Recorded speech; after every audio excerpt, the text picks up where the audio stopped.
Hi folks, Dr. Bazzaio here. I just wanted to make a quick video to respond to the work that you did last week. This is hopefully something that I can do every week or two to keep us connected in the course.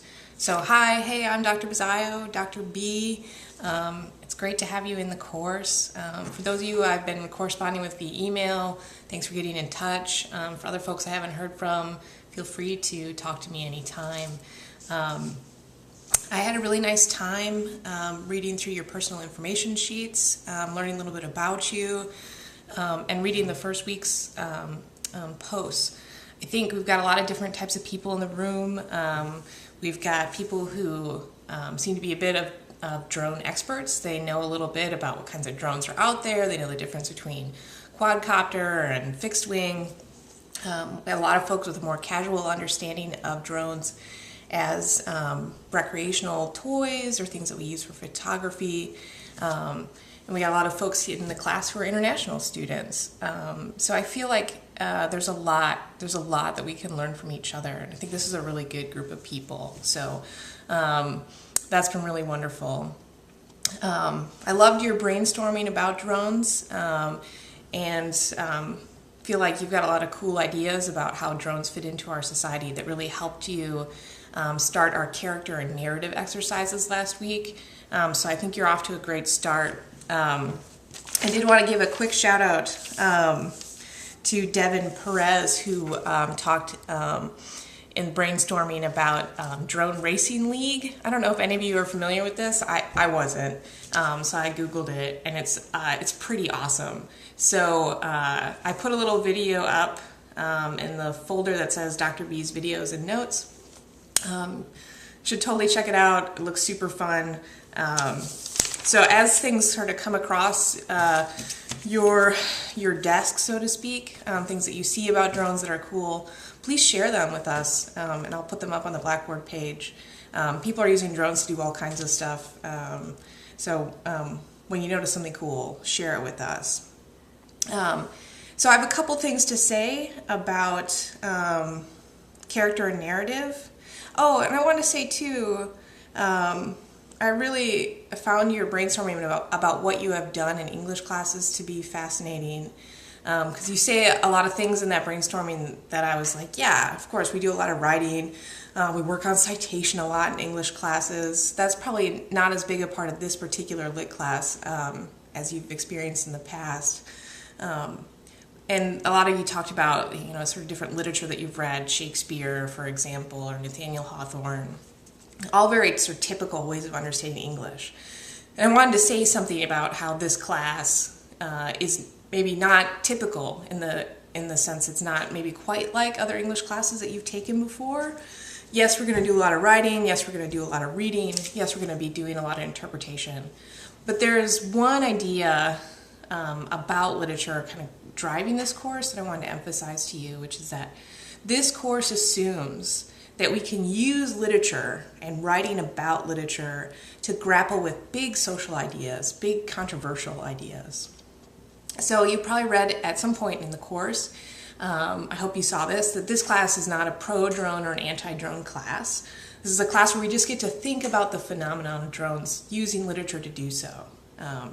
So, okay, literature is something that we can read, analyze, and talk about, of course, write about, but it's also this thing that we use to really engage in our current social and political moment. And that's really driving the course. Okay, so let's talk about character.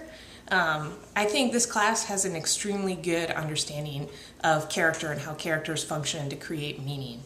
I've taught a number of sections of this class, and I would say that this group in particular did phenomenally well on these activities, really showing a good grasp of how to think about character and paying attention to it. So give yourselves a big pat on the back for that.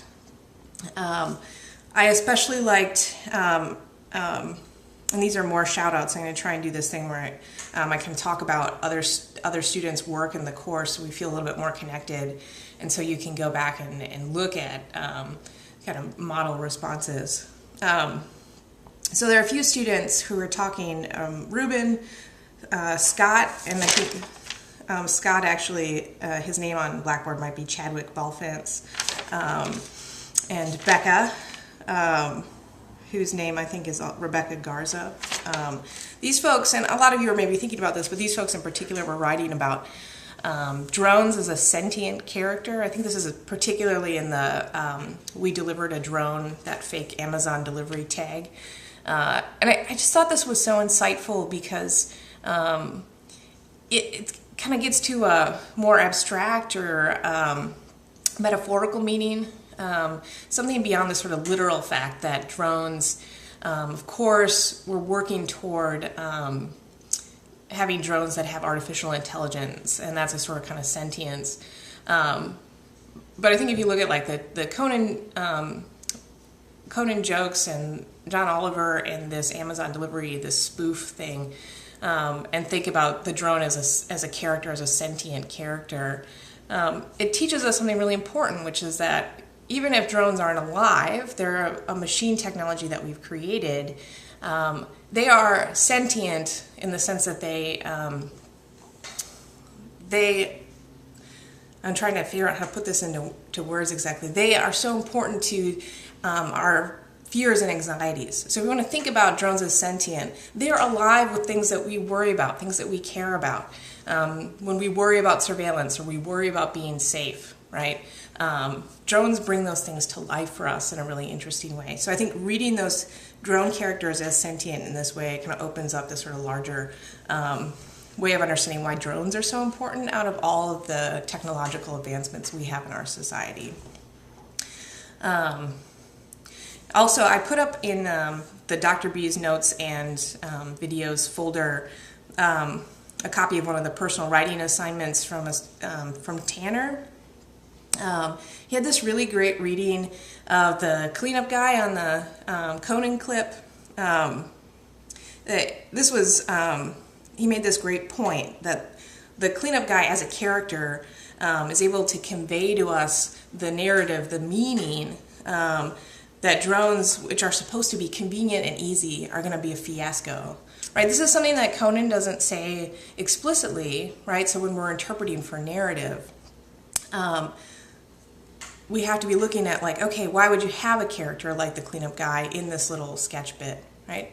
And you have him in the sketch bit so that you can show but not tell, show that drones, which are supposed to make our lives more easy and convenient, are potentially going to be a fiasco. So, you know, that Tanner's writing is up there so you can take a look at what he did. It's really cool reading. Okay? So that kind of leads me to talking a little bit about narrative, which we also learned last week. And I would say we've got a pretty good grasp of narrative. That I think some folks in the course really got this, and other folks are almost there. So narrative is meaning. When we say, what's the narrative of this text, which is a phrase that literary critics use a lot, what we mean is not what happened, what happens with the characters, or what occurred in terms of the plot. When we say, what is the narrative of the text, we want to know that unspoken meaning or message that comes across, and that we interpret characters and actions to sort of say, like, here's evidence why I think this is the meaning. So I think some people did some really good work with this in terms of the Teju Cole tweets. A lot of you are writing about the Invisible Man character, which I found really interesting and engaging. And that particular tweet is based off of it's in response to a book by Ralph Ellison called The Invisible Man.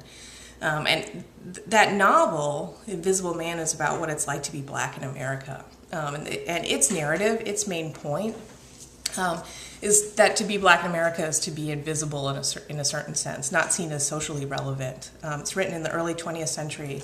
I totally recommend it if you need some summer reading or something like that. But what you all did with how Teju Cole picks up that Invisible Man character was really fascinating. And I was particularly thinking about Shay's answer and Chantel, although Chantel's name on Blackboard is Dominique Duran. So Shay and Chantel were both sort of talking about how the Invisible Man as a character cultivates a narrative in which we get the message that we do not see the danger that drones could bring to us, right? Just like you don't see the Invisible Man, having that correlation between the character and the drone warns us that we aren't thinking about the fact that we can't see the danger that might be coming. That was Shay's point. And Chantel said something kind of similar, that the way that the narrative, the message is that drones can find anybody. So again, the use of the Invisible Man character allows us to create a narrative in which we say nobody is invisible to the drone. This kind of violence could be perpetrated against anybody. Okay, so really thoughtful stuff from last week. I really enjoyed reading it. I'm looking forward to seeing what you are going to be thinking about and writing about this week. Please be in touch with any questions via email or things that you want to talk about, cool drone stuff that you find that you want to share. I'm here, really glad to be in the course, and yeah, it's going to be a great semester.